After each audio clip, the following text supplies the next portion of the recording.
I don't know, you guys. What do you think? Do you think that the sun actually affects our level of consciousness or our soul's evolution?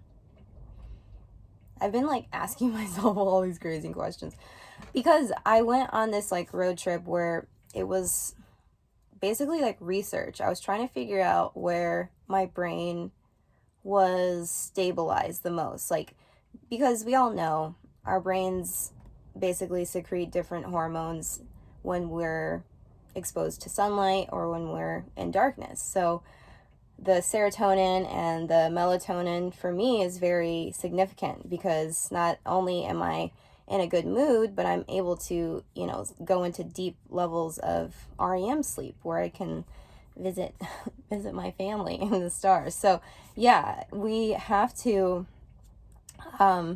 think about those things when we're trying to be healthy. So I went into different areas. Oregon's one of the primary states that I really explored in terms of like different ecosystems. I think it's cool how the state is half rainforest and then half desert.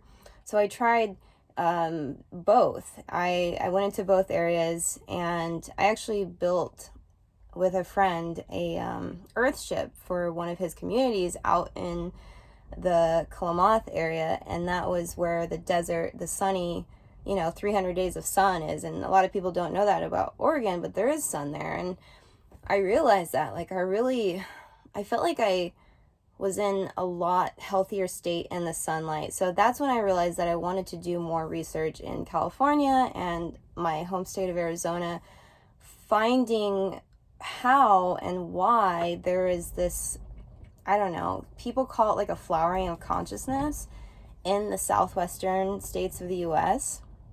There's been many events, there's a lot of different, like, there's like a spiritual culture now in the Southwest where people kind of come from all over the world to experience. And it's not just Sedona. Ojai, Santa Fe, many places in the Southwest are becoming like a hub for spirituality. And it's kind of like cool because I've gotten to like kind of roam around there and find why it is. And the theory that I have is not only like is the obviously the amount of sunlight, but it's like this activation that is happening on the land there.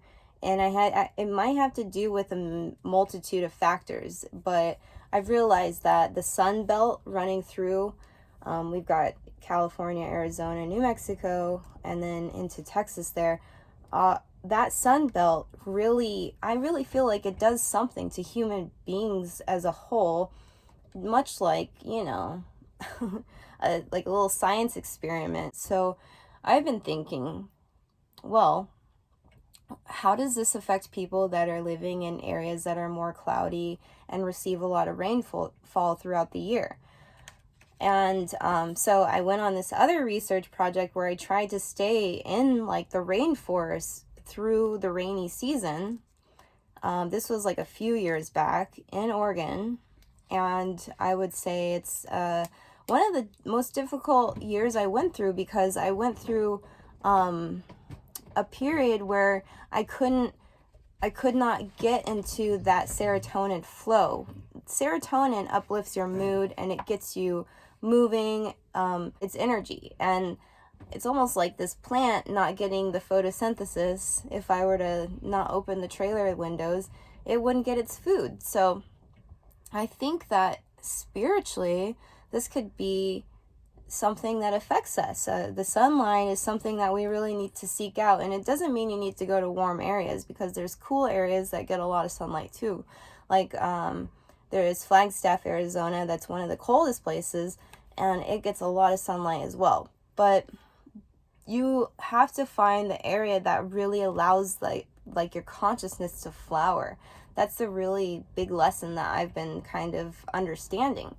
No matter where I am, I have to be continually sort of activating. And this can be in the city too, because I just spent some time in Palm Springs. There's codes everywhere, you guys. Like, I feel like you can go anywhere and get activated, but you have to make sure that you're in line and you're receiving what is there for you. And if you're being depleted in an area and you're not getting that food, like that winter that I spent, I literally was like, dude, I can't, like, I can't do this. It's so bad for my health. My brain was like aching. And so I've had these like theories. Is there a cap on, I don't know, maybe the level of frequency that is allowed into the human without sunlight, you know? What happens when we are deprived of that? Are we able to continually rise in vibration, or is there like a cap on our frequency? It's been coming up for me as one of the main factors in my living situation, my habitat, where I go, the changes, the traveling I do. It's always something in terms of the sun.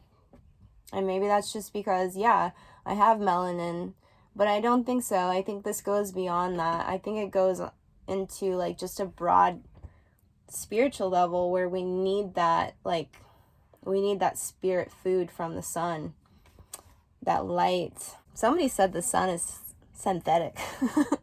I don't know. Whatever it is, I think it helps. So, anyway, I don't know. That's all I have. I wanted to share that with you guys real quick. And yeah, let me know how you feel. You guys take care. Peace.